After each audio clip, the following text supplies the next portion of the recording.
Anita Mäkelä. The winner is Anita Mäkelä 4.26. Viikonvaihteen paras hänelle 4.65. 4.65 Antti Horto.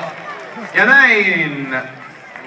Toinen finaali näiden kahden välillä ja tällä kertaa voittaja vaihtuu Anita Mäkelälle. Voittaja Anita kohentelee osakkeitaan EM-pistetilanteessakin varsin mukavasti tämän voiton myötä ja varmasti sieltä tulee aika iloinen nainen hetki kuluttua alaspäin ja ei varmasti Antillakaan kyllä aihetta pettymykseen ole sen liiemmin. Hieno viikonloppu hänellekin ja komea Raino Rattila.